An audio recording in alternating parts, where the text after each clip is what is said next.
नमस्कार। आज के वीडियो में हम अध्ययन करने वाले हैं संपूर्ण भारतीय राज्य व्यवस्था का, जो एम लक्ष्मीकांत की जो पुस्तक है भारतीय राज्य व्यवस्था, उसके नवीन संस्करण पर आधारित होगा। शॉर्ट नोट इसको कह सकते हैं। इसमें हम फास्ट रिवीजन कराएंगे आपको। संपूर्ण लक्ष्मीकांत बुक का सार इसमें आपको देखने को मिलेगा। तो आप अगर यूपीएससी, यूपीपीएससी या आरओ तथा सुपर टेट की तैयारी कर रहे हैं या फिर यूपी पेट की तैयारी करने की सोच रहे हैं तो ये वीडियो आपके लिए खास होने वाला है। चैनल को सब्सक्राइब कर लीजिए और वीडियो में लास्ट तक बने रहिए। देखते हैं प्रस्तुति की रूपरेखा। हम इस वीडियो में क्या क्या देखने वाले हैं। तो हम देखेंगे संवैधानिक ढांचा, सरकार की प्रणाली, केंद्र एवं राज्य सरकार के बारे में देखेंगे, स्थानीय सरकार के बारे में देखेंगे, संवैधानिक निकायों को देखेंगे जिसमें निर्वाचन आयोग, यूपीएससी, कैग वगैरह आएंगे। उसके बाद अन्य आयाम देखेंगे जिसमें चुनाव, दल बदल कानून तथा अन्य महत्वपूर्ण अनुच्छेदों पर चर्चा करेंगे। देखते हैं ऐतिहासिक पृष्ठभूमि। कंपनी का शासन 1773 में रेगुलेटिंग एक्ट आता है। रेगुलेटिंग एक्ट के तहत बंगाल के गवर्नर को बंगाल का गवर्नर जनरल बनाया गया। जो 1773 का रेगुलेटिंग एक्ट आता है उसमें बंगाल के गवर्नर को बंगाल का गवर्नर जनरल बनाया गया और जो मुंबई और मद्रास के गवर्नर थे उनको इसके अधीन कर दिया गया। 1784 में आता पिट्स इंडिया एक्ट। तो इसमें क्या होता है, तो कंपनी के राजनीतिक और वाणिज्यिक कार्यों को अलग अलग कर दिया गया। कंपनी के राजनीतिक और वाणिज्यिक कार्यों को पिट्स इंडिया एक्ट 1784 में अलग अलग कर दिया गया। फिर आता है 1833 का चार्टर अधिनियम। तो बंगाल का गवर्नर जनरल भारत का गवर्नर जनरल बन गया। 1833 का जो चार्टर अधिनियम आता है उसमें बंगाल का जो गवर्नर जनरल हुआ था, जिसको रेगुलेटिंग एक्ट के तहत बनाया गया था, उसको भारत का गवर्नर जनरल बना दिया गया। 1853 का चार्टर अधिनियम आता है, उसमें क्या होता है, तो पहली बार गवर्नर जनरल की परिषद के विधायी और कार्यकारी कार्यों को अलग अलग किया गया। पहली बार गवर्नर जनरल की जो परिषद थी उसके विधायी और कार्यकारी कार्यों को अलग अलग कर दिया गया। उसके बाद देखते हैं ऐतिहासिक पृष्ठभूमि के अंतर्गत ताज का शासन। पहले तो कंपनी का शासन रहा 1858 तक। 1858 से 1947 तक ब्रिटिश ताज का शासन रहा। कंपनी का शासन समाप्त हो जाता है 1858 में, फिर ब्रिटिश ताज का शासन रहा। 1858 का अधिनियम, भारत का शासन सीधे ब्रिटिश ताज के अधीन आ गया और वायसराय पद का सृजन हो गया। गवर्नर जनरल का पद खत्म कर दिया गया। 1909 का अधिनियम, मार्ले मिंटो सुधार, सांप्रदायिक प्रतिनिधित्व की शुरुआत हुई मार्ले मिंटो सुधार के अंतर्गत। 1919 का मॉन्टेग्यू चेम्सफोर्ड अधिनियम आता है। प्रांतों में द्वैध शासन की शुरुआत हुई। प्रांतों में द्वैध शासन की शुरुआत कब हुई, प्रश्न आता है परीक्षा में, तो हम आंसर देंगे कि 1919 के अधिनियम के तहत, जिसको मॉन्टेग्यू चेम्सफोर्ड सुधार अधिनियम कहा जाता था। फिर उसके बाद आता है 1935 का भारत शासन अधिनियम। अखिल भारतीय संघ की स्थापना और केंद्र में द्वैध शासन की शुरुआत होती है। उसके बाद 1947 का स्वतंत्रता अधिनियम आता है। भारत और पाकिस्तान के रूप में दो डोमिनियन का निर्माण किया गया 1947 के स्वतंत्रता अधिनियम के तहत। उसके बाद देखते हैं संविधान निर्माण। संविधान निर्माण कैसे होता है, तो विचार किसने दिया था संविधान सभा का, तो विचार एमएन रॉय द्वारा 1934 में पहली बार प्रस्तुत किया गया था। एमएन रॉय के द्वारा संविधान सभा का विचार। गठन कैसे हुआ, तो कैबिनेट मिशन योजना 1946 के तहत जो संविधान सभा थी उसका गठन हुआ कैबिनेट मिशन की योजना के तहत 1946 में। और इसकी जो एक प्रारूप समिति थी जिसने संविधान को लिखवाया था, तो उसके अध्यक्ष थे डॉक्टर BR अम्बेडकर। और उसमें समय कितना लगा था संविधान को बनने में, तो 2 वर्ष 11 माह 18 दिन, 2 साल 11 महीना 18 दिन का समय लगा संविधान को बनने में। और इसको किसने बनाया था, तो इसको संविधान सभा ने बनाया था। अंगीकृत कब किया गया, तो 26 नवंबर 1949 को संविधान अंगीकृत किया गया, बनकर तैयार हुआ, इसको अंगीकृत किया गया। कुछ अनुच्छेदों को तुरंत से ही लागू कर दिया गया और पूर्ण रूप से लागू हुआ 26 जनवरी 1950 को हमारा संविधान। आगे देखते हैं भारतीय संविधान की मुख्य विशेषताएं क्या हैं। तो भारतीय संविधान की मुख्य विशेषताओं में सबसे लंबा लिखित संविधान पहली विशेषता है। ये क्या है, तो विस्तृत प्रशासनिक प्रावधानों का कारण है। इसमें विस्तृत प्रशासनिक प्रावधान है, इसके कारण ये सबसे अधिक लंबा हो गया और लिखा गया, तो इसको लिखित कहते हैं। विभिन्न स्रोतों से विहित है। करीब 60 देशों के संविधानों का प्रभाव इसमें। जब संविधान बना तो हमारे देश के जो लोग थे, नेता थे, वो 60 देशों में गए, वहाँ पे देखे, संविधानों को पढ़ा, फिर वहाँ से जो अच्छी अच्छी चीज़ें थी उनको ग्रहण करके हमारे भारतीय संविधान में उसको शामिल किया। तो 60 देशों के संविधान का प्रभाव है भारतीय संविधान पर। नम्यता और अनम्यता का समन्वय। तो भारतीय संविधान में जो संशोधन की प्रक्रिया है बहुत ही सरल है और बहुत ही कठिन है, तो इसलिए नम्यता और अनम्यता का समन्वय है, इसीलिए इसको कठोर और लचीला संविधान कहा जाता है। एकात्मक झुकाव के साथ संघीय व्यवस्था। इसमें एकात्मक झुकाव के साथ संघीय व्यवस्था देखने को मिलती है, जो किसके कारण, तो अर्ध संघीय स्वरूप के कारण। सरकार का संसदीय स्वरूप, तो ब्रिटिश वेस्टमिंस्टर मॉडल पर आधारित है। सरकार का संघीय स्वरूप। स्वतंत्र न्यायपालिका एकीकृत और निष्पक्ष न्याय प्रणाली है, क्योंकि हमारे यहाँ जो न्यायपालिका है वो स्वतंत्र है, सरकार के अंडर में नहीं आती है। अब देखते हैं संविधान की प्रस्तावना। तो जो संविधान की प्रस्तावना कहाँ से ली गई, तो जो उद्देश्य प्रस्ताव नेहरू के द्वारा जो पेश किया गया था उसी को संविधान की प्रस्तावना के रूप में ग्रहण कर लिया गया। 42वें संविधान संशोधन 1976 द्वारा 3 शब्द जोड़े गए प्रस्तावना में, समाजवादी, पंथ निरपेक्ष और अखंडता। पंथ निरपेक्ष या फिर धर्मनिरपेक्ष कह लेते हैं। जो प्रस्तावना में शब्द दिया गया वो पंथ निरपेक्ष है, धर्मनिरपेक्ष नहीं दिया गया, बात एक ही है। 42वां संविधान संशोधन जो हुआ था 1976 में, इसके द्वारा 3 शब्द जोड़े गए और 42वें संविधान संशोधन को मिनी संविधान, लघु संविधान कहा जाता है। ये प्रश्न परीक्षा में पूछा जाता है, इसको याद कर लीजिए। मुख्य आदर्श न्याय, स्वतंत्रता, समता और बंधुत्व। प्रस्तावना के मुख्य आदर्श हैं न्याय, स्वतंत्रता, समता और बंधुत्व। इसी के ऊपर प्रस्तावना पूरी टिकी है। प्रस्तावना संविधान का हिस्सा है, किसमें कहा गया, तो केशवानंद भारती मामले में कहा गया 1973 में कि संविधान प्रस्तावना का अभिन्न हिस्सा है, इसमें संशोधन किया जा सकता है, लेकिन इसके ढांचे को बिल्कुल भी छेड़ा नहीं जा सकता है। संघ और इसका राज्य क्षेत्र, अनुच्छेद 101 से लेकर 4 तक भाग 1 के अंतर्गत आता है। इसमें क्या अनुच्छेद 1 में लिखा है, भारत अर्थात इंडिया राज्यों का संघ होगा। अनुच्छेद 2 में लिखा है, नए राज्यों का प्रवेश या स्थापना, ये संसद की शक्ति होगी, संसद नए राज्यों का प्रवेश और स्थापना कर सकती है।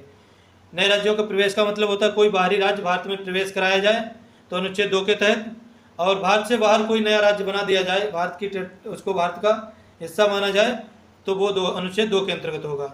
अनुच्छेद 3 में क्या है, नए राज्यों का निर्माण, सीमा परिवर्तन और नाम में परिवर्तन। भारत का जो राज्य पहले से है उनमें से 2 को तोड़कर एक नया राज्य बनाना, 1 को तोड़कर 2 राज्य बनाना, उनके नाम में परिवर्तन करना, सीमा में परिवर्तन करना, ये सब अनुच्छेद 3 के अंतर्गत किया जाता है।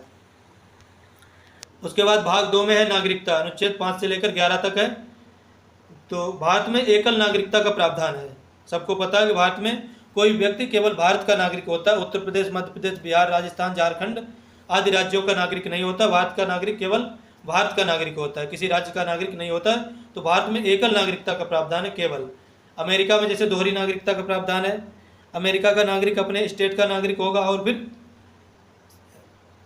सेंटर यानी कि केंद्र का, देश का भी नागरिक होगा। तो भारत में एकल नागरिकता है। नागरिकता प्राप्ति के तरीके क्या हैं, तो जन्म से नागरिकता प्राप्त की जा सकती है, वंशानुगत से, वंश से, पंजीकरण द्वारा, प्रकृति रूप से और क्षेत्र समाविष्ट से। जिस व्यक्ति का जन्म हुआ है भारत में वो भारत का नागरिक होगा। वंशानुगत, किसी के माता पिता भारतीय हैं तो उसको वो भारतीय में नागरिक माना जाएगा। पंजीकरण द्वारा, पंजीकरण करा के नागरिकता प्राप्त की जा सकती है। प्राकृतिक रूप से यानी कि भारत में लंबे समय तक रहने पर नागरिकता मिल जाती है। क्षेत्र समाविष्ट द्वारा, अगर भारत किसी दूसरे देश को अपने अंदर समाहित कर लेता है तो उसके नागरिक भारत के नागरिक माने जाएंगे। त्याग के तरीके क्या है, नागरिकता कैसे जाती है, तो स्वैच्छिक त्याग, हम भारत की नागरिकता को त्याग दें तो नागरिकता खत्म हो जाएगी। बर्खास्तगी द्वारा, बर्खास्त कर दिया जाए हमें तो नागरिकता खत्म हो जाएगी। वंचन द्वारा, सरकार द्वारा छीनना, यानी कि अगर आप किसी देश विरोधी गतिविधियों में शामिल पाए जाते हैं तो आपकी नागरिकता सरकार छीन सकती है। भाग 3 देखते हैं, मौलिक अधिकार। भाग 3 के अंतर्गत आता है, अनुच्छेद 12 से 35 तक है। भारत का, जिसको संविधान का मैग्ना कार्टा कहा जाता है, भारत का नहीं संविधान का मैग्ना कार्टा कहा जाता है मौलिक अधिकारों को। ये अधिकार न्यायोचित हैं, ये अधिकार न्यायोचित हैं। न्यायोचित का मतलब अगर इनका हनन होता है तो आप कोर्ट जा सकते हैं अनुच्छेद 32 के तहत, और अनुच्छेद 226 के तहत हाई कोर्ट जा सकते हैं, अनुच्छेद 32 के तहत सुप्रीम कोर्ट जा सकते हैं और बता सकते हैं कि हमारे अधिकारों का हनन हो रहा है। तो मूल रूप से 7 अधिकार थे पहले, जो वर्तमान में 6 हैं। संपत्ति का अधिकार हटा दिया गया, जिसको कानूनी अधिकार बना दिया गया। संपत्ति का अधिकार हुआ करता था अनुच्छेद 31 में, जिसको अब अनुच्छेद 300A में रख दिया गया कानूनी अधिकार बनाकर। समानता का अधिकार अनुच्छेद 14 से 18 तक है। अनुच्छेद 14 में है विधि के समक्ष समानता। अनुच्छेद 15 में है धर्म, मूल वंश, जाति, लिंग या जन्म स्थान के आधार पर भेदभाव का निषेध। आप किसी भी व्यक्ति के साथ धर्म, मूल वंश, जाति, लिंग या जन्म स्थान के आधार पर भेदभाव नहीं कर सकते।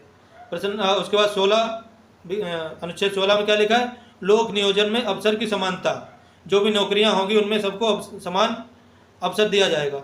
17 में अस्पृश्यता का अंत, आप छुआछूत को बढ़ावा नहीं दे सकते, छुआछूत को नहीं मना सकते, किसी के साथ भेदभाव नहीं कर सकते कि आप नीची कास्ट को आप नीचे बैठो, हम आपका छुआ नहीं खाएंगे, हम आपको छुएंगे नहीं, ये चीज़ें आप नहीं कर सकते। लेकिन हालांकि आज भी लोग करते हैं। 18 में उपाधियों का अंत, किसी व्यक्ति को कोई भी उपाधि नहीं दी जाएगी। शिक्षा और सेना के क्षेत्र में कुछ उपाधियों को देने की छूट है। और कोई भी व्यक्ति अगर किसी दूसरे देश से उपाधि कोई ग्रहण करता है तो उससे पहले उसको राष्ट्रपति से अनुमति लेनी पड़ेगी। दूसरा अधिकार है स्वतंत्रता का अधिकार, जो कि अनुच्छेद 19 से 22 तक संविधान में वर्णित है। अनुच्छेद 19 ये लोकतंत्रीय अधिकारों की गारंटी देता है। कौन से अधिकार है? तो वाक एवं अभिव्यक्ति की स्वतंत्रता, सम्मेलन की स्वतंत्रता, संघ बनाने की स्वतंत्रता, संचरण की स्वतंत्रता, निवास और पेशा की। यानी कोई व्यक्ति कहीं पर भी अपने शब्दों को अपने विचारों को व्यक्त कर सकता है, पाबंदी नहीं है। सम्मेलन कर सकता है शांतिपूर्ण ढंग से, संघ बना सकता है और वो संघ देश विरोधी गतिविधियों में लिप्त ना हो। संचरण कर सकता है, मतलब आवागमन कर सकता है देश के किसी कोने तक, निवास कर सकता है, कहीं भी घर बना सकता है, और पेशा अपना व्यवसाय कर सकता है। और इन चीज़ों में अगर कोई भी देश विरोधी गतिविधि शामिल मानी गई तो इन सब पे प्रतिबंध लगाया जा सकता है। अनुच्छेद 20 अपराधों के लिए दोष सिद्धि के संबंध में संरक्षण, किसी व्यक्ति को अपराधों के संबंध में दोष सिद्धि के लिए संरक्षण मिला हुआ है। किसी व्यक्ति को खुद के खिलाफ गवाही नहीं दिलवा सकते हैं। अनुच्छेद 31 प्राण एवं दैहिक स्वतंत्रता संरक्षण, अनुच्छेद 31 में प्राण एवं दैहिक स्वतंत्रता है। अनुच्छेद 21A शिक्षा का अधिकार, 6 से 14 वर्ष के बच्चों के लिए निःशुल्क और अनिवार्य शिक्षा की व्यवस्था सरकार करेगी। अनुच्छेद 22 निरोध एवं गिरफ्तारी से संरक्षण। आगे देखते हैं शोषण के विरुद्ध अधिकार तथा धार्मिक स्वतंत्रता का अधिकार। शोषण के विरुद्ध अधिकार अनुच्छेद 23 से 24 में है। तो इसमें मानव तस्करी और बलात् श्रम का निषेध। मानव तस्करी नहीं कर सकते, मतलब मनुष्य को बेचा खरीदी नहीं कर सकते, और बलात् मतलब जबरदस्ती बिना पैसे दिए बिना मजदूरी दिए श्रम नहीं करवा सकते। कारखानों में बच्चों के नियोजन पर रोक, जो कारखाने हैं उनमें बच्चों के नियोजन पर रोक। 18 साल से नीचे के व्यक्ति को आप कारखाने में काम के लिए नहीं लगा सकते। आज के टाइम कहीं जॉब नहीं मिलती, 18 साल से नीचे का अगर बच्चा है तो कोई भी जॉब नहीं देता है। धार्मिक स्वतंत्रता 25 से 28 तक अनुच्छेद में है। धर्म के प्रचार की स्वतंत्रता है इसमें। धार्मिक कार्यों के प्रबंध की स्वतंत्रता है। शिक्षण संस्थानों में धार्मिक निर्देश का निषेध है। जितने भी शिक्षण संस्थान होंगे सरकार द्वारा चलाए जा रहे होंगे उसमें धार्मिक कार्य नहीं कराए जाएंगे। आगे देखते हैं संस्कृति, शिक्षा एवं संवैधानिक उपचारों का अधिकार। अनुच्छेद 29 और 30 में क्या है? तो अल्पसंख्यकों के हितों का संरक्षण और शिक्षण संस्थान खोलने का अधिकार। जो माइनॉरिटी के लोग हैं वो अपने निजी धार्मिक शिक्षण संस्थान भी खोल सकते हैं, उनके हितों का संरक्षण इसमें बताया गया है। अनुच्छेद 32 में संवैधानिक उपचारों का अधिकार है। डॉक्टर अंबेडकर ने इसे संविधान की आत्मा और हृदय कहा है। यहाँ से प्रश्न अक्सर बनता है कि डॉक्टर अंबेडकर ने किसे संविधान की आत्मा और हृदय कहा है? तो अनुच्छेद 32 को, जो कि संवैधानिक उपचारों का अधिकार है। सुप्रीम कोर्ट 5 प्रकार की रिट जारी करता है: बंदी प्रत्यक्षीकरण, परमादेश, प्रतिषेध, उत्प्रेषण और अधिकार प्रच्छा।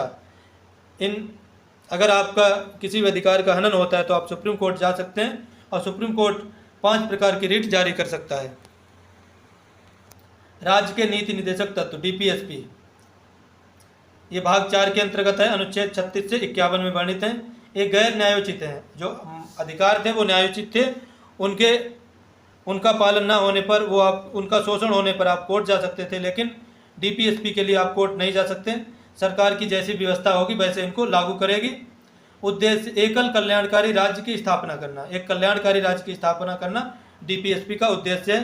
3 श्रेणियां हैं इसमें, कुछ इसमें समाजवादी सिद्धांत हैं, कुछ गांधीवादी और कुछ उदार बौद्धिक सिद्धांत। 3 प्रकार के सिद्धांत हैं: समाजवादी, गांधीवादी, उदार बौद्धिक सिद्धांत। ये प्रश्न परीक्षा में पूछा जा सकता है कि DPSP की 3 श्रेणियां कौन सी हैं, किस प्रकार के सिद्धांत हैं इसमें? तो समाजवादी, गांधीवादी, उदार बौद्धिक।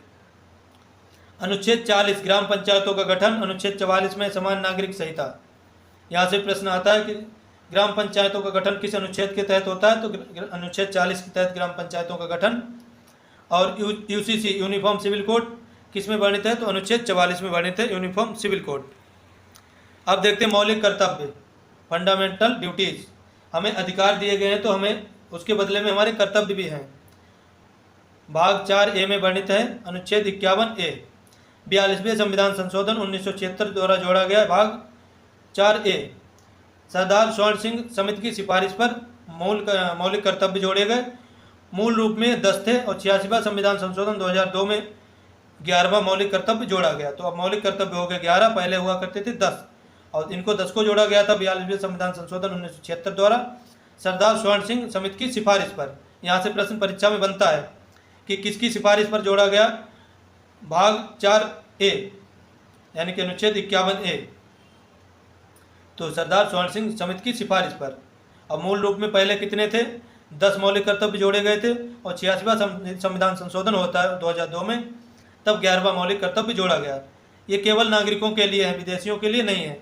जो अधिकार हैं वो विदेशियों के लिए भी कुछ हैं, और लेकिन कर्तव्य पूरे नागरिकों के लिए, विदेशियों के लिए नहीं है। संविधान का संशोधन अनुच्छेद 368 अनुच्छेद के तहत होता है। संसद के पास संविधान में संशोधन की शक्ति है। किसके पास संविधान संशोधन की शक्ति है? तो संसद के पास है। कैसे कैसे संशोधन होता है? तो साधारण बहुमत द्वारा, विशेष बहुमत द्वारा और विशेष प्लस राज्यों की सहमति द्वारा। साधारण बहुमत से कैसे होता है? राज्यों का गठन, नागरिकता आदि विषयों पर साधारण बहुमत द्वारा संशोधन होता है। विशेष बहुमत द्वारा मौलिक अधिकार या डीपीएसपी में बदलाव पर विशेष बहुमत जरूरी होता है। और विशेष बहुमत प्लस राज्यों की सहमति, ये कौन सी स्थिति में जरूरी होता है? तो राष्ट्रपति का चुनाव, संघीय ढांचा वगैरह बदलने के लिए विशेष बहुमत की आवश्यकता होती है, प्लस राज्यों की सहमति जरूरी होती है। अगर किसी भी राज्य की सीमा वगैरह में परिवर्तन करना हो तो विशेष बहुमत चाहिए होगा संसद में, उसके बाद राज्य की सहमति भी लेनी होगी। अब देखते हैं संविधान की बुनियादी संरचना। बुनियादी संरचना क्या है? तो सिद्धांत का उदय। बुनियादी जो शब्द बात कहाँ से निकली है? तो केशवानंद भारती केस 1973 से बुनियादी ढांचे की बात बताई गई है। संसद संविधान के किसी भी हिस्से में संशोधन कर सकती है, लेकिन वह बुनियादी ढांचे को नहीं बदल सकती। जो संविधान का बुनियादी ढांचा बेस है उसको नहीं बदल सकती है, बाकी चीज़ों में संशोधन कर सकती है। बुनियादी ढांचे के तत्व क्या क्या हैं? तो न्यायिक समीक्षा है, धर्मनिरपेक्षता है, संसदीय प्रणाली है और निष्पक्ष चुनाव है। इन चीज़ों को नहीं बदल सकती, बाकी संशोधन कर सकती है। आगे देखते हैं सरकार की संसदीय और संघीय प्रणाली। संसदीय प्रणाली देखते हैं तो कार्यपालिका विधायिका के प्रति उत्तरदायी होगी। दोहरी कार्यपालिका, नाम मात्र और वास्तविक दोहरी कार्यपालिका है। बहुमत प्राप्त दल का शासन होगा। संसदीय प्रणाली में क्या है? तो कार्यपालिका विधायिका के प्रति उत्तरदायी होगी और दोहरी कार्यपालिका, एक नाम मात्र और वास्तविक, नाम मात्र कार्यपालिका और वास्तविक कार्यपालिका। दोहरी कार्यपालिका है, बहुमत दल का शासन होगा। जिसको बहुमत दल प्राप्त होगा उसी दल का, जिस दल का बहुमत होगा उसी दल का प्रधानमंत्री बनेगा और प्रधानमंत्री का ही शासन होगा। संघीय प्रणाली के अंतर्गत देखते हैं तो दोहरी सरकार, केंद्र और राज्य में अलग अलग सरकार होगी, ये संघीय प्रणाली को दर्शाता है। शक्तियों का विभाजन जो 7वीं अनुसूची में है, केंद्र सूची, राज्य सूची, समवर्ती सूची। शक्तियों का विभाजन 3 प्रकार से होगा। संविधान की सर्वोच्चता और कठोरता बनी रहेगी। केंद्र राज्य संबंध भाग 11 विधायी संबंध अनुच्छेद 245 से 55 तक है। इसमें संघ सूची है, राज्य सूची है, समवर्ती सूची है। प्रशासनिक संबंध 256 से 263 तक है। केंद्र के निर्देशों का पालन करना राज्यों का कर्तव्य होगा। उसके बाद वित्तीय संबंध 268 अनुच्छेद से 293 अनुच्छेद तक है। जीएसटी काउंसिल और वित्त आयोग की भूमिका का वर्णन है 268 से 293 तक। सरकारी आयोग और पूंछी आयोग केंद्र राज्य संबंधों पर महत्वपूर्ण समितियां हैं जो केंद्र राज्य संबंधों के बारे में, संबंधों को मजबूत करने के लिए, इसमें सुधार करने के लिए पूंछी आयोग और सरकारी आयोग बनाए गए थे। अब देखते हैं अंतर्राज्यीय संबंध। अंतर्राज्यीय जल विवाद आर्टिकल 262 के तहत संसद द्वारा न्यायाधिकरणों का गठन किया गया अंतर्राज्यीय जल विवादों को सुलझाने के लिए। अंतर्राज्यीय परिषद अनुच्छेद 263 में है, राष्ट्रपति द्वारा गठित किया जाता है इसको, और सरकारी नीतियों के समन्वय हेतु ये काम करती है। उसके बाद क्षेत्रीय परिषदें, जोनल काउंसिल्स क्या हैं? तो वैधानिक निकाय, संसदीय अधिनियम द्वारा इनको बनाया जाता है और गृह मंत्री इसके अध्यक्ष होते हैं। आपातकालीन प्रावधान देख लेते हैं। ये भाग 18 में है।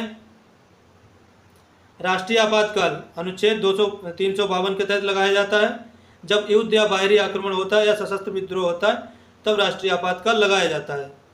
उसके बाद राष्ट्रपति शासन लगता है अनुच्छेद 356 के तहत। राज्य में संवैधानिक तंत्र की विफल हो जाता है राज्य में संवैधानिक तंत्र, तो राष्ट्रपति शासन लग जाता है अनुच्छेद 356 के तहत।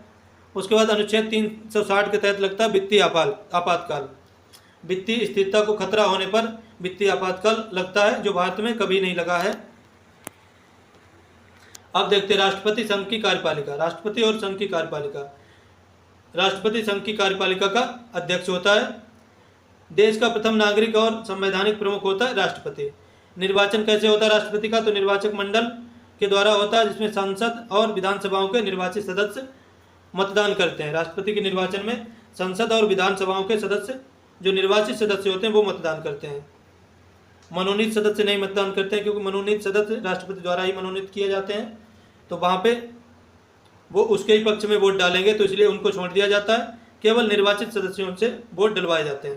कार्यकाल कितना होता है राष्ट्रपति का? तो 5 वर्ष कार्यकाल होता है, और महाभियोग के तहत आर्टिकल 61 द्वारा इसको हटाया जाता है। अगर महाभियोग अपने कार्यों को ठीक से नहीं करता है, संविधान का दुरुपयोग करता है, तो इसको पद का दुरुपयोग करता है, गरिमा को बनाए नहीं रखता है, तो इसको अनुच्छेद 61 के तहत महाभियोग के द्वारा हटाया जा सकता है। शक्तियाँ कौन कौन सी प्राप्त हैं? तो इसको विधायी शक्तियाँ प्राप्त हैं, कार्यकारी शक्तियाँ प्राप्त हैं, न्यायिक शक्तियाँ प्राप्त हैं, और सैन्य शक्तियाँ प्राप्त हैं, और वीटो शक्ति प्राप्त है।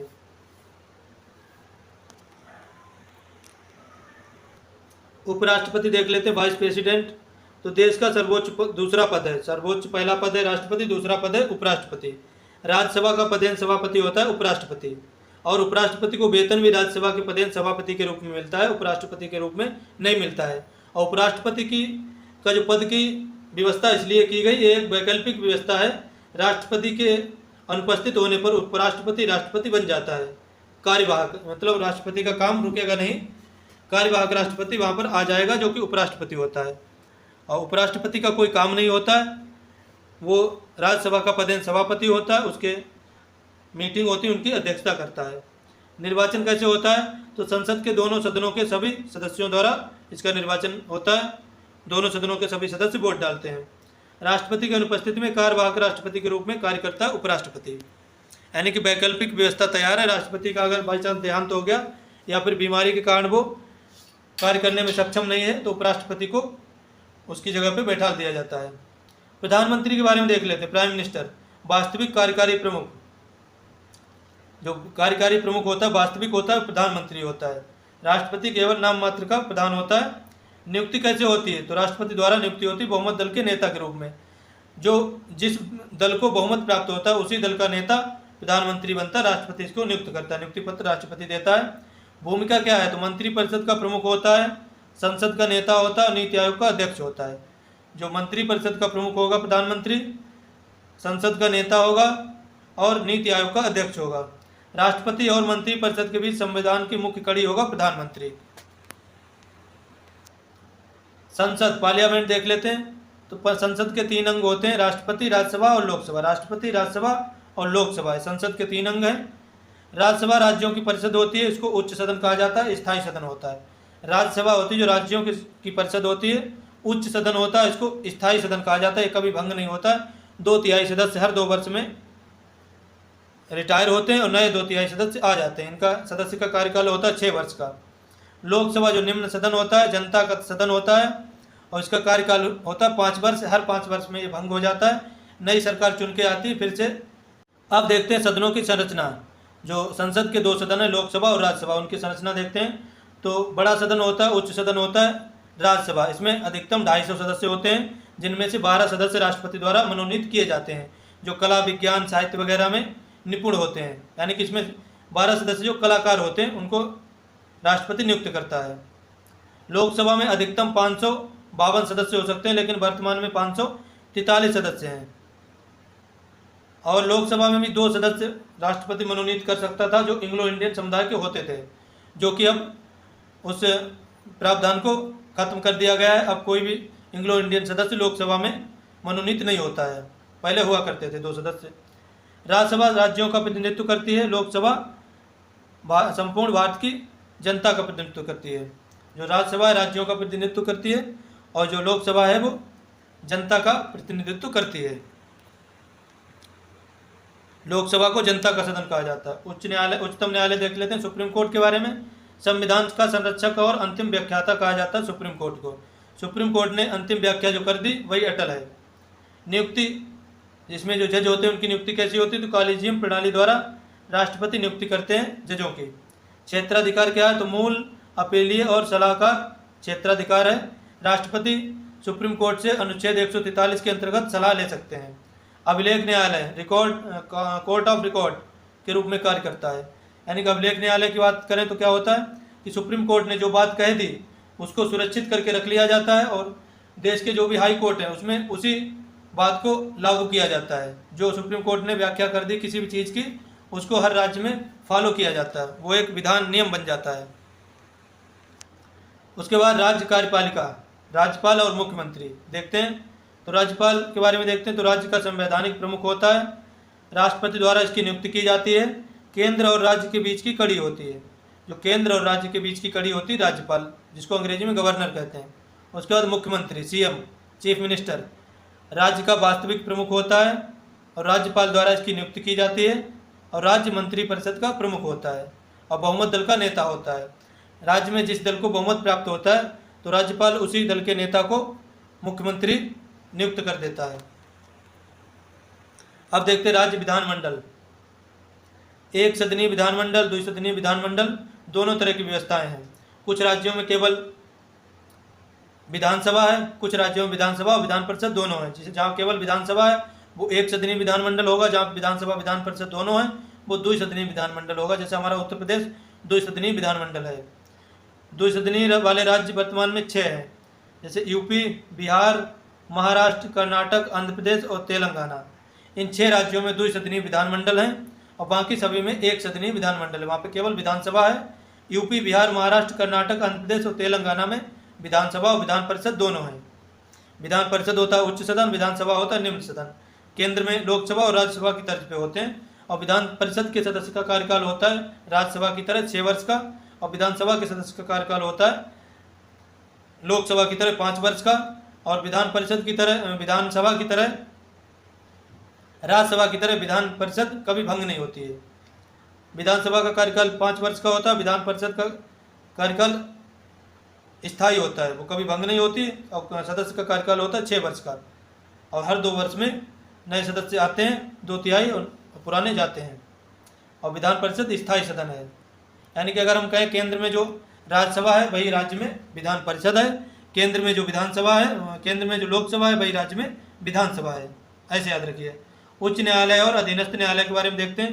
प्रत्येक राज्य के लिए एक उच्च न्यायालय होगा, अनुच्छेद 214 में कहा गया है।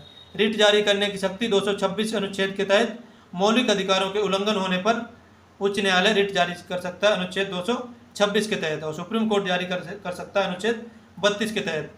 साथ साथ कानूनी अधिकारों के लिए सुप्रीम कोर्ट से अधिक व्यापक है। कानूनी अधिकारों के लिए जो उच्च न्यायालय है वो सुप्रीम कोर्ट से अधिक व्यापक है। अधीनस्थ न्यायालय जिला जज और सत्र जज इसमें होते हैं। जो अधीनस्थ न्यायालय होते हैं उसमें जिला जज और सत्र जज होते हैं।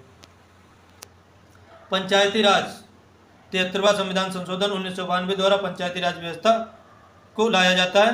त्रिस्तरीय ढांचा, ग्राम पंचायत, पंचायत समिति, जिला परिषद, त्रिस्तरीय ढांचा, और बलवंत राय मेहता की समिति की सिफारिश पर इसको लाया जाता है।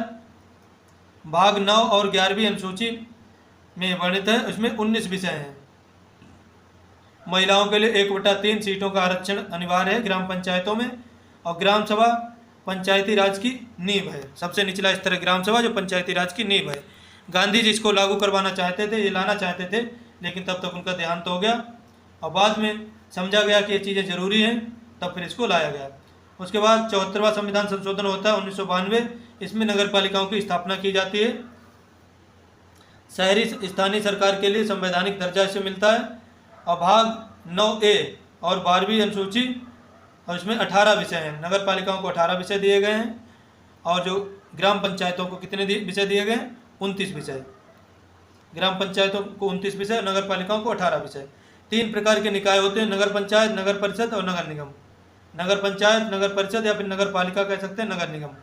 3 शहरी निकायों के 3 प्रकार होते हैं। निर्वाचन राज्य चुनाव आयोग द्वारा होता है। ग्राम पंचायतों का और नगर पालिकाओं का, इनका सबका निर्वाचन राज्य चुनाव आयोग द्वारा होता है। और जो विधानसभा और लोकसभा का इलेक्शन होता है वो राष्ट्रीय चुनाव आयोग द्वारा कराया जाता है। भारत निर्वाचन आयोग, आर्टिकल 324 में इसका वर्णन है। एक स्वतंत्र और स्थायी संवैधानिक निकाय है। कार्य इसका क्या है? तो संसद, राज्य विधानमंडल, राष्ट्रपति और उपराष्ट्रपति के चुनाव कराना। संसद का चुनाव, राज्य विधानमंडल का चुनाव, राष्ट्रपति और उपराष्ट्रपति का चुनाव कौन कराता है? भारतीय निर्वाचन आयोग, इलेक्शन कमीशन ऑफ इंडिया। संरचना इसकी कैसी है? तो मुख्य चुनाव आयुक्त तो इसमें होता है और 2 अन्य चुनाव आयुक्त होते हैं, 3 सदस्य होते हैं मुख्य कुल मिलाकर। अब देखते हैं यूपीएससी और वित्त आयोग। यूपीएससी का वर्णन है आर्टिकल 315 से 323 तक। इसका काम क्या है? तो केंद्रीय भर्ती एजेंसी है, अखिल भारतीय सेवाओं के लिए परीक्षा करवाती है और राष्ट्रपति को वार्षिक रिपोर्ट सौंपती है। वित्त आयोग का वर्णन है अनुच्छेद 280 में। राष्ट्रपति द्वारा हर 5 साल में वित्त आयोग का गठन किया जाता है। केंद्र और राज्यों के बीच करों का वितरण करता है वित्त आयोग। एक अर्ध न्यायिक निकाय। वित्त आयोग कैसा है? एक अर्ध न्यायिक निकाय है।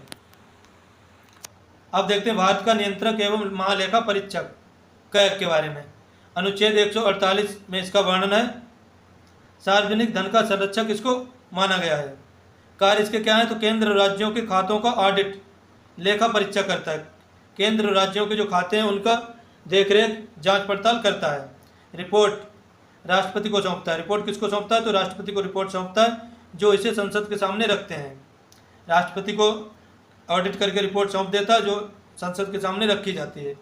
लोक लेखा समिति पीएससी का मित्र है और दार्शनिक और मार्गदर्शक है। पीएससी का मित्र होता है भारत का जो कैग, और दार्शनिक भी होता है, मार्गदर्शक भी होता है। महान्यायवादी और महाधिवक्ता। महान्यायवादी का वर्णन है अनुच्छेद 76 के अंतर्गत। भारत सरकार का मुख्य कानूनी सलाहकार होता है महान्यायवादी। संसद की कार्यवाही में भाग लेने का हकदार है, लेकिन वोट नहीं दे सकता। जो महान्यायवादी होता है वो संसद की कार्यवाही में भाग ले सकता है, लेकिन वोट नहीं दे सकता है। और जो महाधिवक्ता होता है, जो महान्यायवादी की स्थिति होती है केंद्र में, वही राज्य में होती महाधिवक्ता की स्थिति। तो महाधिवक्ता का वर्णन है अनुच्छेद 165 में। राज्य सरकार का प्रमुख कानूनी सलाहकार होता है। जो महान्यायवादी होता है वो केंद्र सरकार का कानूनी सलाहकार होता है। जो महाधिवक्ता होता है वो राज्य सरकार का कानूनी सलाहकार होता है। राज्यपाल के प्रसाद पर्यंत पद धारण करता है। अब देखते हैं नीति आयोग। पहले चलता था योजना आयोग। योजना आयोग को खत्म करके नीति आयोग की स्थापना की जाती है 2015 में। 1 जनवरी 2015 को स्थापना होती है। नीति आयोग का स्थान लिया, योजना आयोग ने नीति आयोग का स्थान लिया है 1 जनवरी 2015 में, तब से इसको लागू किया गया। एक गैर संवैधानिक और कार्यकारी निकाय है। जो नीति आयोग है वो कैसा है? गैर संवैधानिक और कार्यकारी निकाय है। बॉटम टू अप इसका दृष्टिकोण है, ऊपर से नीचे, नीचे से ऊपर। जो नीति आयोग का दृष्टिकोण कैसा है? तो नीचे से ऊपर है, बॉटम टू अप। यहाँ से प्रश्न पूछा जा सकता है परीक्षा में कि नीति आयोग का दृष्टिकोण कैसा है, तो बॉटम टू अप कहेंगे या फिर नीचे से ऊपर। सहकारी संघवाद को बढ़ावा देता है। सहकारी संघवाद को बढ़ावा देता है। अब देखते हैं मानवाधिकार आयोग। वैधानिक निकाय 1993 के अधिनियम द्वारा गठित किया गया मानवाधिकार आयोग है। इसका गठन होता है 1993 के अधिनियम द्वारा। ये क्या है? एक वैधानिक निकाय है। मानवाधिकारों के हनन की जांच करना, स्वतः संज्ञान या शिकायत पर। मानवाधिकारों का अगर हनन हो रहा है तो यह स्वतः इसके संज्ञान में आता है तब जांच करेगा ये, या फिर शिकायत की जाती है तब ये जांच करता है मानवाधिकारों की। अध्यक्ष सुप्रीम कोर्ट के सेवानिवृत्त मुख्य न्यायाधीश या फिर न्यायाधीश। इसका अध्यक्ष कोई भी सेवानिवृत्त सुप्रीम कोर्ट का यानी कि एससी का कोई भी मुख्य न्यायाधीश या फिर कोई भी न्यायाधीश जो सेवानिवृत्त हो चुका, इसका अध्यक्ष बनाया जाता है। शक्तियाँ क्या है? तो केवल परामर्शदात्री प्रकृति। ये केवल परामर्श दे सकता है, सजा नहीं दे सकता किसी को। लोकपाल और लोकायुक्त। भ्रष्टाचार विरोधी लोकपाल संस्था है। लोकपाल संस्था कैसी है? भ्रष्टाचार विरोधी है, जो कि अन्ना हजारे ने इतना लंबा आंदोलन किया उसके बाद ये बिल आया था। लोकपाल अधिनियम 2013 के तहत स्थापित किया गया। 2013 के तहत लोकपाल अधिनियम स्थापित किया गया। अधिकार क्षेत्र क्या है? तो प्रधानमंत्री, मंत्री, संसद और अधिकारी। इसके अंतर्गत प्रधानमंत्री, मंत्री, सांसद और अधिकारी सभी आते हैं। लोकायुक्त राज्यों में इसी प्रकार की भूमिका निभाते हैं। जो लोकायुक्त हैं राज्य में इसी प्रकार की भूमिका निभाते हैं। अब देखते हैं दल बदल विरोधी कानून 10वीं अनुसूची में है। 52वें संविधान संशोधन 1985 द्वारा जोड़ा गया दल बदल कानून। उससे पहले क्या होता था? कोई भी नेता इस दल से उस दल में चला जाता था, उससे उसमें जरा थोड़े से टाइम में बार बार सरकार गिरा देते थे। राज्य जो देश में विकास कार्य नहीं हो पाते थे, कभी इसकी सरकार कभी उसकी सरकार, तब इस पर कानून बनाया गया कि अब अगर 1-2 नेता एक दो सांसद या विधायक इधर उधर जाते हैं तो उनकी सदस्यता समाप्त की जाएगी। अगर एक बड़ी संख्या में एक पार्टी से कटकर दूसरी में जाते हैं तो उनकी सदस्यता बनी रहेगी, अकेले अकेले जाते हैं तो उनकी सदस्यता समाप्त कर दी जाएगी। उद्देश्य क्या है? तो राजनीतिक अस्थिरता बनाए रखना और दल बदल को रोकना था। निर्णय लेने की शक्ति सदन के अध्यक्ष को है। ये निर्णय लेने की शक्ति किसको है? तो सदन के अध्यक्ष को है। न्यायिक समीक्षा के अधीन है कि हो तो होलोहन मामला, कि हो तो होलोहन मामले के अंतर्गत बताया गया कि न्यायिक समीक्षा के अधीन है दल बदल विरोधी कानून, कि इसकी न्यायिक समीक्षा की जा सकती है। न्यायिक समीक्षा और सक्रियता देख लेते हैं क्या है। न्यायिक समीक्षा क्या है? तो विधायिका के कानून और कार्यपालिका के आदेश की संवैधानिकता की जांच करने की न्यायपालिका की शक्ति। जो विधायिका कानून बनाती है और कार्यपालिका के आदेशों की, विधायिका ने कोई कानून बनाया उसकी न्यायिक समीक्षा मतलब जांच की जा सकती है। उसके बाद कार्यपालिका जो काम कर रही है उनकी जांच की जा सकती है, इसको कहते हैं न्यायिक समीक्षा। ये न्यायपालिका यानी सुप्रीम कोर्ट करता है। न्यायिक सक्रियता क्या है? तो जनहित में न्यायपालिका की आगे बढ़कर भूमिका, जैसे PIL। जनहित में न्यायपालिका की आगे बढ़कर भूमिका, जनहित में कोई भी काम आगे बढ़ के न्यायपालिका बताती है तो उसको कहते हैं न्यायिक सक्रियता। PIL जनहित याचिका क्या है? तो न्यायमूर्ति PN भगवती को इसका जनक माना जाता है। PIL का जनक किसको माना जाता है? न्यायमूर्ति PN भगवती को PIL यानी जनहित याचिका का जनक माना जाता है। दबाव समूह क्या है? प्रेशर ग्रुप, लोगों का ऐसा समूह जो अपने हितों की रक्षा के लिए सरकार की नीतियों को प्रभावित करने की कोशिश करते हैं। उदाहरण FICCI, फिक्की, किसान यूनियन, ट्रेड यूनियन आदि। ये ऐसे समूह हैं जो अपने हितों की रक्षा के लिए सरकार पर दबाव डालते हैं। जैसे अभी किसान आंदोलन हो रहा था, उसमें 3 कृषि कानून लागू किए गए थे जो कि बड़े आंदोलन के बाद उनको वापस ले लिया गया है दबाव के कारण। तकनीकें क्या हैं? तो पैरवी करना, प्रचार करना, रैलियां और याचिकाओं पर सुनवाई करना। संवैधानिक आयोग SC ST और OBC। आर्टिकल 338 में क्या है? तो राष्ट्रीय अनुसूचित जाति आयोग NCSC का वर्णन है अनुच्छेद 338 में, राष्ट्रीय अनुसूचित जाति आयोग। उसके बाद आर्टिकल 338A में राष्ट्रीय अनुसूचित जनजाति आयोग। जो SC का प्रावधान वर्णन किसमें है? 338 में, और ST है 338A में, और आर्टिकल 338B में है OBC अन्य पिछड़ा वर्ग आयोग, जो कि 102वें संविधान संशोधन के अंतर्गत जोड़ा गया। ये निकाय अपने संबंधित वर्गों के अधिकारों के हनन की जांच करते हैं और सुरक्षा उपायों की समीक्षा करते हैं। ये निकाय। अब देखते हैं वित्त आयोग की भूमिका। एक तो राजस्व वितरण, एक केंद्र राज्यों के बीच शुद्ध आयकर का बंटवारा करता है। उसके बाद सहायता अनुदान देता है और स्थानीय संसाधन, पंचायत और नगर पालिकाओं के लिए संसाधनों को बढ़ावा देता है। भाषाई अल्पसंख्यकों के लिए विशेष अधिकारी, जो भाषाई अल्पसंख्यक हैं उसके लिए विशेष अधिकारी नियुक्त किए जाते हैं। अनुच्छेद 350B के तहत 7वें संशोधन द्वारा जो 1956 में जोड़ा गया, इसके तहत व्यवस्था की गई है। नियुक्ति करता है भारत का राष्ट्रपति। विशेष अधिकारी की कार्य क्या है? तो भाषाई अल्पसंख्यकों को प्रदान किए गए सुरक्षा और उपायों की जांच करना। मुख्यालय कहाँ है? तो इलाहाबाद प्रयागराज में इसका मुख्यालय है। राजभाषा की बात कर लेते हैं तो भाग 17 में अनुच्छेद 343 से 351 में राजभाषा का वर्णन है। अनुच्छेद 343 में क्या है? तो संघ की राजभाषा हिंदी, देवनागरी जिसकी लिपि होगी। 8वीं अनुसूची, इसमें 22 भाषाएं सम्मिलित हैं। 8वीं अनुसूची में कितनी भाषाएं? तो 22 भाषाएं सम्मिलित हैं। अनुच्छेद 351 में क्या है? तो हिंदी भाषा के प्रचार और विकास का कर्तव्य होगा राज्य का। राज्य कहें तो देश। लोक सेवाएं, आर्टिकल 308 से 323।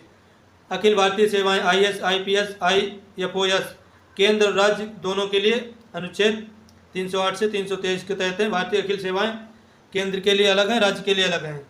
नई अखिल भारतीय सेवाएं, राज्यसभा को अधिकार प्राप्त है 312 अनुच्छेद के तहत नई अखिल भारतीय सेवाओं का सृजन कर सकती है राज्यसभा। केंद्रीय सेवाएं तथा राज्य सेवाएं अपने अपने स्तर पर नियुक्त की जाती है, केंद्रीय सेवाओं में और राज्य सेवाओं में।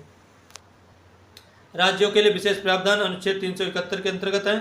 संविधान के भाग 21 में कुछ राज्यों के लिए विशेष दर्जे उल्लेख हैं। जैसे 371 महाराष्ट्र और गुजरात को स्पेशल राज्य का दर्जा देता है। अनुच्छेद 371A नागालैंड, अनुच्छेद 371B असम, अनुच्छेद 371C मणिपुर, अनुच्छेद 371D आंध्र प्रदेश और तेलंगाना को, अनुच्छेद 371F सिक्किम को, अनुच्छेद 371G मिजोरम को, अनुच्छेद 371H अरुणाचल प्रदेश को विशेष दर्जा देता है। नोट अनुच्छेद 370 जो जम्मू कश्मीर के लिए था अब निष्प्रभावी हो गया है। अनुच्छेद 370 था वो जम्मू कश्मीर का, जिसके तहत अलग संविधान हुआ करता था, उसको निष्क्रिय कर दिया गया।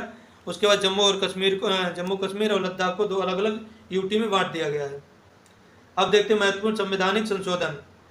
42वां संविधान संशोधन 1976 में हुआ था, इसको लघु संविधान कहा जाता है। प्रस्तावना में बदलाव किया गया, इसमें मौलिक कर्तव्य सरदार स्वर्ण सिंह समिति की सिफारिश पर जोड़े गए, 10 कर्तव्य जोड़े गए थे, और 11वां कर्तव्य 86वां संविधान संशोधन होता है उसमें जोड़ा गया 2002 में। उसके बाद 44वां संविधान संशोधन में क्या था, तो 1978 में हुआ था, संपत्ति का अधिकार हटाया गया, इसमें आपातकालीन प्रावधानों में सुधार किया गया। आपातकाल के लिए एक शब्द था आंतरिक अशांति, तो आंतरिक अशांति को हटाकर सशस्त्र विद्रोह जोड़ दिया गया। 61वां संविधान संशोधन